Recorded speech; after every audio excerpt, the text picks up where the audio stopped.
Oke guys, welcome back to Daily Charting with Toshi, di mana kita akan daily chart your favorite cryptocurrencies. Dan sekarang kita masuk ke DCWT sesi pertama, di mana fokus kita akan lebih ke Bitcoin, Ethereum, dan macroeconomics.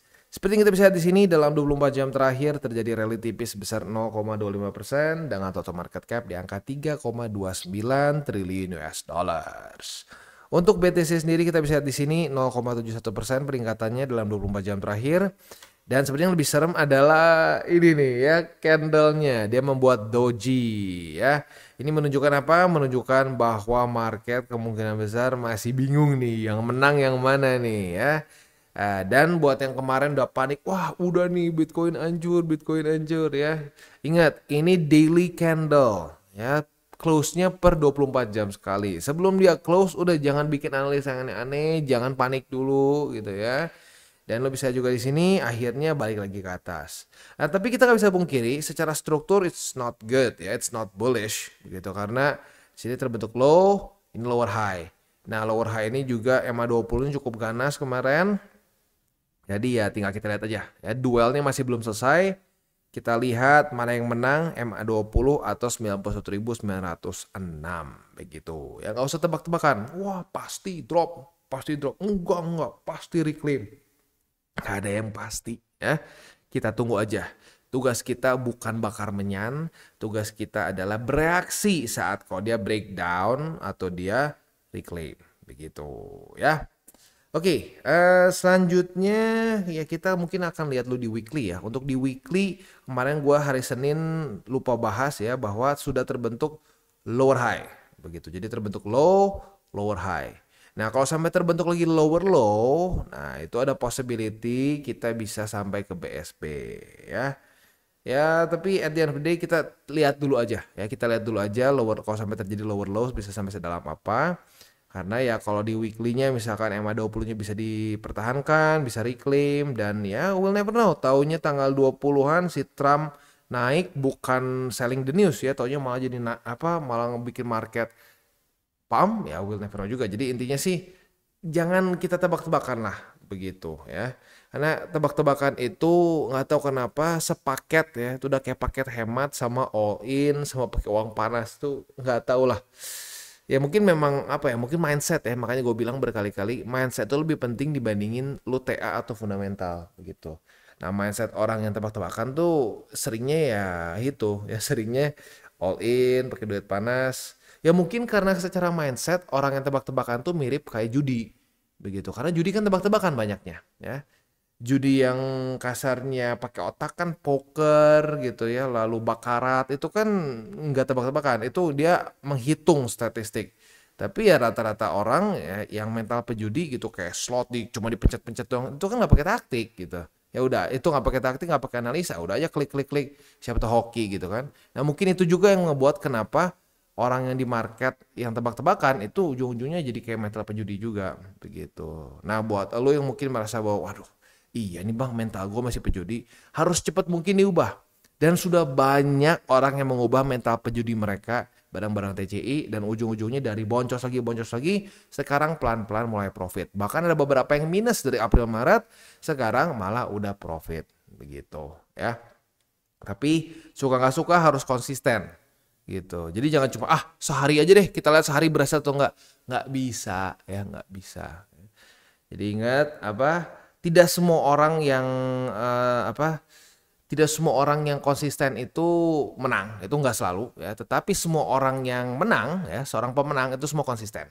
Nggak ada pemenang tuh cuma coba aja lah, sekali jadi udah berhasil gitu. Kalau sampai di hoki pun ujung-ujungnya hoki itu bisa hancur lagi ya karena nggak konsisten begitu ya.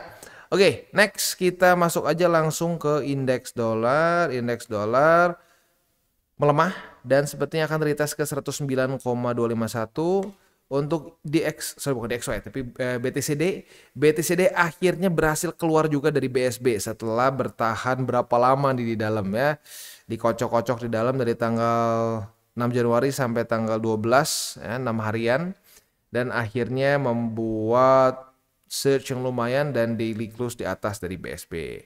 Nah, apakah akan sama seperti di sini cuman versi mirrornya? We'll see ya. Tapi ya harapan gua satu lah, kalau sampai BTCD meningkat, kalau bisa dalam kondisi BTC USD juga meningkat, jangan koreksi. Karena kalau ini BTCD meningkat dan BTC koreksi, ya BTC USD koreksi, itu all terjun payung. Ya jadi ya sekali lagi lah, semoga kalau sampai ini rally lagi lebih tinggi, BTC-nya juga bullish. Kalau BTC-nya bearish, alts-nya akan muntah darah ya. Oke, itu kurang lebih untuk BTCD, detailnya nantilah di DCWT sesi kedua. Next kita masuk dulu ke news. Untuk news ini datang dari US ya, di mana institutional money itu masuk dengan jumlah yang sangat besar ya, apalagi dalam bentuk OTC, volume itu mendouble di 2024 saat Trump menang begitu. Jadi ya misalkan orang bilang, wah mana nih institusi nggak kerasa. Ya kenapa? Karena mereka pakai OTC, over the counter. Over the counter tuh biasa nggak akan terlalu ngaruh ke market. Begitu, mereka nggak mau banyak yang nggak mau mempromosikan posisi mereka begitu, karena mungkin mereka masih banyak yang mau masuk juga begitu. Bahkan ya banyak yang juga berteori ya bahwa ini market dibikin dikasih terus news yang bad gitu ya. Wah, US akan jual Bitcoin, Rusia sudah jual, bla bla bla bla bla ya.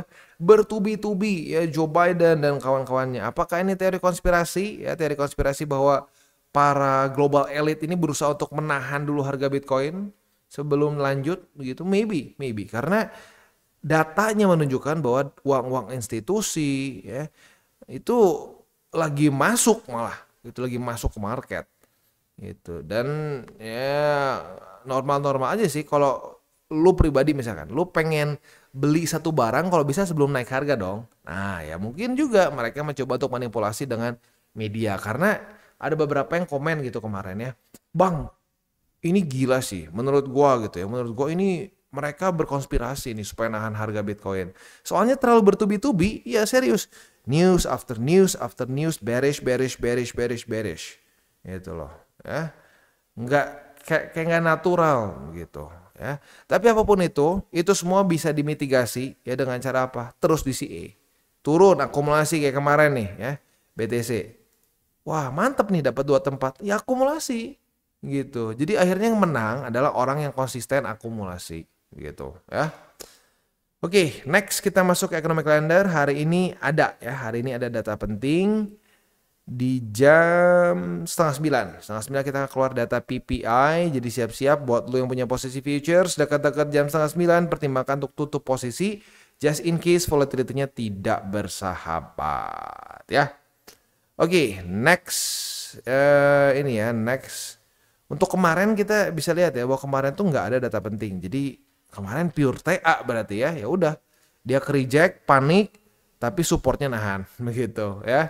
Ya jadi kita harus gunakan TA dan fundamental secara bersama-sama ya, bersinergi lah begitu ya. Jangan sampai ya masih ada soalnya orang yang berpikir wah TA, tim fundamental, nggak dicampur ya, ngapain dipisah-pisah gitu ya. Oke. Overall sih seperti itu ya. Selanjutnya kita langsung masuk aja ke buy limit. Sebelum kita masuk ke buy limit, seperti biasa gua akan disclaimer dulu bahwa semua konten dari TCI bukan financial advice. Ini semua bentuknya adalah edukasi. Lalu bagaimana cara untuk mendukung TCI? Ada banyak caranya. Lu bisa like our video, bisa share our video, atau juga bisa menggunakan link referral kita di bawah. Dan sekarang kita akan dengar lu pesan-pesan dari sponsor kita pada hari ini. Oke, today's video is brought to you by Bybit. Dimana di Bybit ini kita bisa melakukan berbagai macam hal ya, mulai dari yang newbie sampai yang sudah advance.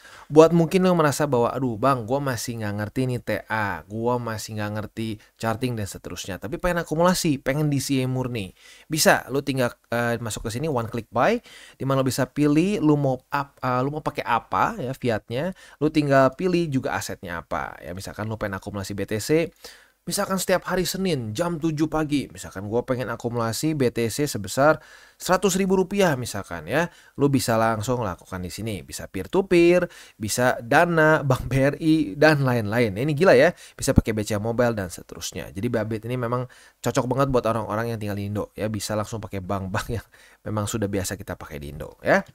Nah, Buat yang intermediate sampai advance juga di sini ada spot, nah, dan juga ada leverage tokens, dan tentu juga ada derivatives trading, di mana kita bisa menggunakan kontrak yang USDT maupun USDC. Jadi di sini lo bisa pakai USDC ya, karena nggak semua exchanger bisa menerima untuk futuresnya pakai USDC ya. Dan tentunya juga lo bisa earning bunga juga dari kripto lo dan lain-lain. Dan tentu juga di sini kita bisa melakukan copy trade ya, di mana copy trade dari Bybit ini sudah cukup terkenal ya, dan kita bisa mendapatkan keuntungan juga. First copy trade kita bisa ada protection 100 USDT loss coverage ya, dan seterusnya ya. Jadi buat lo yang tertarik bisa silakan pakai. Klik di link referral kita di bawah. Kita mulai dengan Bitcoin. Untuk Bitcoin kita bisa di sini ya. Kemarin itu sudah terjadi retest pertama di EMA20 sebagai resisten. Nah, apabila pada hari ini terjadi retest kedua, kita bisa buka posisi short ya. Nah, posisi short kita ini target TP-nya boleh pertimbangkan di angka 91.906 ya. Itu untuk setup posisi short di Bitcoin. Nah, di waktu bersamaan, kalau kita buka posisi long juga nggak salah, karena kemarin sudah terjadi retest pertama juga.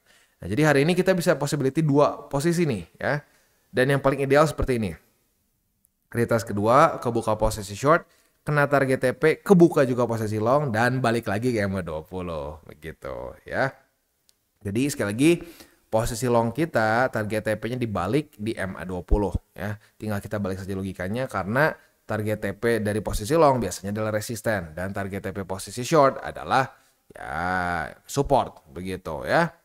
Oke, next untuk posisi spot 91.906, 89.851 dan 87.216.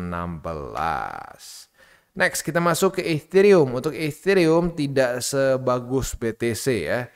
Jadi ya buat elu yang kemarin mungkin ya di sini mempertahankan posisi short di Ethereum, kena target TP ya. Buat lo yang lumayan sabar nih, berarti ya sebenarnya biasa aja sih ya, cuma nunggu 1, 2, 3 hari ya. Nah, congratulations, lo akhirnya profit sebesar 3,63% ya. Nah, tapi sekarang setupnya masih cukup jauh sih sebenarnya, karena jauh di 3013. So ya ntar aja deh untuk setup posisi longnya ya. Oke, kita masuk dulu ke spot. Untuk spot ada di 3013, di 2828 dan 2744 ya.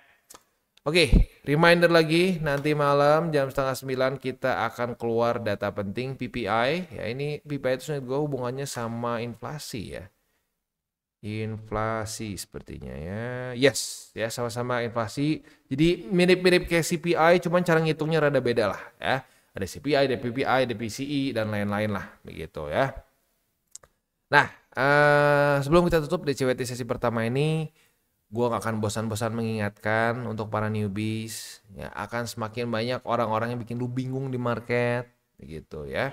Akan semakin banyak nanti dukun bullish, dukun bearish, gitu. Ini pasti naik, ini pasti turun, ya. Kalau orang udah ngomong pasti begini, pasti begitu, udah. Kalau menurut gue simpel, tutup telinga. Terserah ya.